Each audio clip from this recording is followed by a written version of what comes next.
Hello everyone, very good evening to all of you. Welcome you all in new session. This is Sudha Sharma going to start types of sampling in which we study non-probability sampling. In previous session we studied probability sampling under a types of sampling. Now we will study non-probability sampling. Okay, so let's go to the head. Non-probability sampling आपका क्या होता है? यहाँ पर हम बराबरी का मौका नहीं देते हैं, हर किसी को बराबरी का मौका नहीं मिलेगा। हम क्या करते हैं नॉन प्रोबेबिलिटी सैम्पलिंग के अंदर, हम अपने किसी न किसी कन्वीनियंस के बेसिस पे सैंपल को सेलेक्ट करते हैं। जो रिसर्चर होता है ना, वो अपनी सुविधा के आधार पर लोगों को सेलेक्ट करता है, राइट? ऐसा नहीं है कि मैं हर किसी को बराबरी का मौका दूं कि कोई भी सेलेक्ट हो जाए, नहीं, मैं अपने कंफर्ट के अकॉर्डिंग ही लोगों को सेलेक्ट करूंगी और फिर उसके ऊपर स्टडी करूंगी। अच्छा, नॉन प्रोबेबिलिटी में बस यही होता है कि रिसर्चर हर किसी को बराबरी का मौका नहीं देता है। Not equal chances of selection of being selected. हम अपनी सुविधा के अनुसार पर रिसर्च को सेलेक्ट करेंगे, ठीक, सैंपल को सेलेक्ट करेंगे और उसके ऊपर स्टडी करेंगे, ठीक है। तो नॉन प्रोबेबिलिटी के अंदर बायसनेस होती है, ठीक है, भेदभाव होता है, इसलिए इसमें मार्जिन ऑफ एरर जो है वो ज्यादा होता है, या जिसको आप लेवल ऑफ सिग्निफिकेंस बोलते हो, वो ज्यादा होती है। क्यों? क्योंकि यहाँ पर हर किसी को बराबरी का मौका नहीं मिल रहा है। हो सकता है जो हमारी पॉपुलेशन है वही ढंग से कभी कभार रिप्रेजेंट न हो, लेकिन कोशिश पूरी की जाती है कि अच्छे से रिप्रेजेंट करें। ओके, तो हमारा जो नॉन प्रोबेबिलिटी सैम्पलिंग है वो lopsided and loaded with biasness होता है, ठीक है। अब लॉपसाइडेड का मतलब क्या होता है? मींस एक साइडेड, एक तरफा, ठीक है। और इसमें मार्जिन ऑफ एरर जो है वो बहुत ज्यादा होता है, ठीक है। ये सब हमारा था पूरा नॉन प्रोबेबिलिटी सैम्पलिंग। नेक्स्ट हम आते हैं नॉन प्रोबेबिलिटी के टाइप्स के ऊपर। नॉन प्रोबेबिलिटी के 5 टाइप्स होते हैं, A, C, P, S, Q। इसमें सबसे पहले हम जो फर्स्ट टाइप पढ़ेंगे वो C को पढ़ेंगे, ठीक है। अभी A को नहीं पढ़ेंगे, अभी C को पढ़ेंगे। फर्स्ट हमारा होता है C, यानी कन्वीनियंस सैम्पलिंग। अब कन्वीनियंस सैम्पलिंग क्या होता है? कन्वीनियंस सैम्पलिंग को हम ग्रैब सैम्पलिंग और अपॉर्चुनिटी सैम्पलिंग भी बोलते हैं। अब देखिए होता है इसमें क्या, researcher select the easiest accessible member from the population of secure information. Means researcher जो बहुत आसानी से उसको मिल जाए उसको लेकर स्टडी करेगा, ठीक है। बस यही आपका कन्वीनियंस सैम्पलिंग होगा, जो उसको इजीली मिल जाए, उसको ज्यादा मेहनत ना करना पड़े। कन्वीनियंस सैम्पलिंग मींस जो आसानी से मिल जाए उसको उठा लो और उसके ऊपर स्टडी कर लो।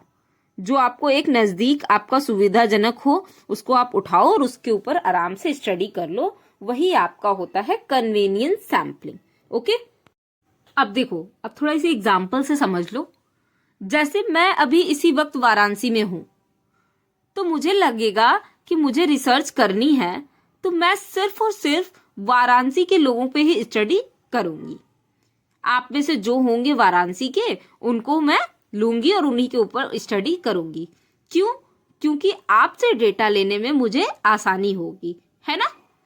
तो यही होता है मेरा कन्वीनियंस सैम्पलिंग। क्लियर है? अब नेक्स्ट हम देखेंगे पर्पसिव सैम्पलिंग। अब पर्पसिव सैम्पलिंग क्या होता है? पर्पसिव सैम्पलिंग को हम लोग जजमेंटल सैम्पलिंग भी बोलते हैं। इसके अंदर क्या होता है कि रिसर्चर अपनी जजमेंट पर भरोसा करता है कि मैं क्या करूंगा, कहाँ स्टडी करूंगा, कहाँ स्टडी नहीं करूंगा। वो अपने ही नॉलेज के बेसिस पर रिसर्च करता है, ठीक है। अब इसे एक एग्जांपल से समझो। मान लो आपको दिल्ली के गरीब लोगों पर स्टडी करनी है, तो मैं सोचूंगी कि कहाँ मिल सकते हैं दिल्ली में गरीब लोग। फिर मैं सोचूंगी पुरानी दिल्ली जाती हूँ, वहां के लोगों पर स्टडी करूंगी, हो सकता है वहां पे कुछ मिल जाए।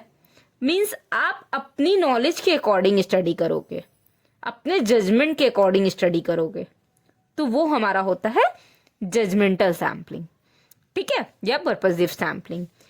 नेक्स्ट टाइप्स के ऊपर हम आते हैं, that is quota sampling. Quota का मतलब क्या होता है? कोटा का मतलब होता है कैटेगरीज। कोटा बिल्कुल स्ट्रैटिफाइड जैसा है। स्ट्रैटिफाइड में मैंने पढ़ा था ना कि मैं 2 पार्ट्स में उसको डिवाइड करती हूँ, फिर उसके बाद सैंपल को सेलेक्ट करती हूँ रैंडमली। तो कोटा में क्या करेंगे?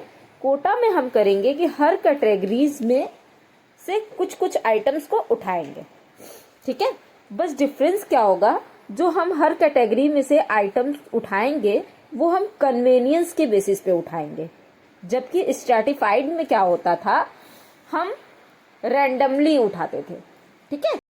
अब एक एग्जाम्पल से इसको जरा समझते हैं।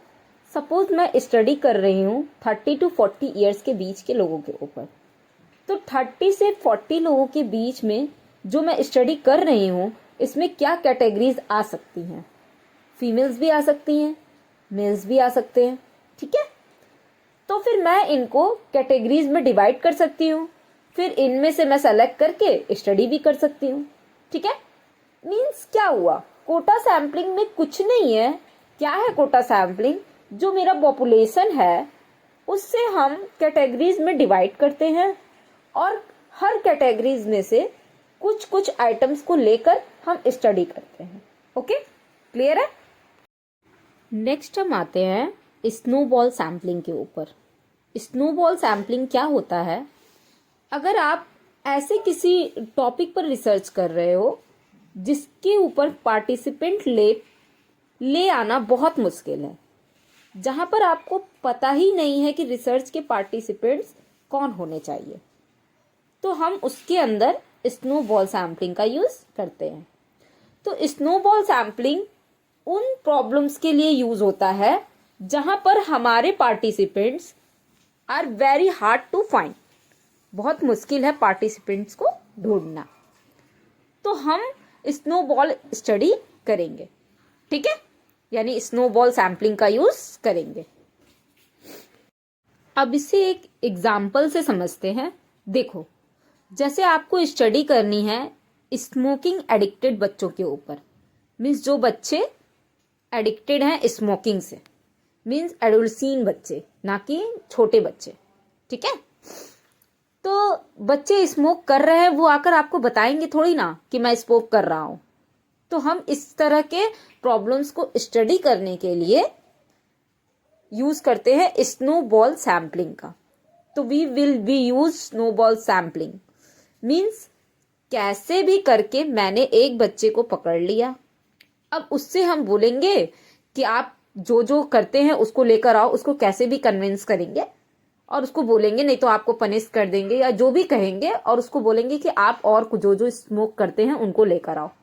फिर वो 2 लोग को लेकर आएगा, फिर उन दोनों से भी बोलेंगे कि जो जो स्मोक करते हैं उनको पकड़ के लेकर आओ, तो वो लोग भी उसको लेकर आएंगे। ऐसे करते करते हम सैंपल को ढूंढ लेंगे और फिर उसके ऊपर स्टडी करेंगे, ठीक है। ये हमारा होता है स्नोबॉल सैम्पलिंग। अब नेक्स्ट हम आते हैं एक्सीडेंटल सैम्पलिंग पर। नेम से ही समझ में आ रहा होगा कि एक्सीडेंटल मीन्स अनप्लान्ड, ठीक है। जैसे आप किसी से भी मिले, जो आपके सामने आया उसी से आपने डेटा फिल करा लिया बिना किसी प्लानिंग के, बिना कुछ सोचे, ठीक है। तो वही मेरा होता है एक्सीडेंटल सैम्पलिंग। अब इसे एग्जाम्पल से समझो। जैसे कि मैं एक रिसर्चर हूं और मुझे यूनिवर्सिटी के प्रोफेसर से डाटा कलेक्ट करना है, ठीक है। तो मैं यूनिवर्सिटी में एंटर करूंगी, जो जो प्रोफेसर मुझसे मिलते जाएंगे मैं उनसे डेटा कलेक्ट करती जाऊंगी, तो होगा मेरा यही एक्सीडेंटल सैम्पलिंग। मैंने किसी से प्लानिंग नहीं की है कि मुझे इन्हीं प्रोफेसर से डाटा कलेक्ट करना है, नहीं, जो जो प्रोफेसर मुझसे मिलते जाएंगे मैं उनसे डेटा कलेक्ट करती जाऊंगी।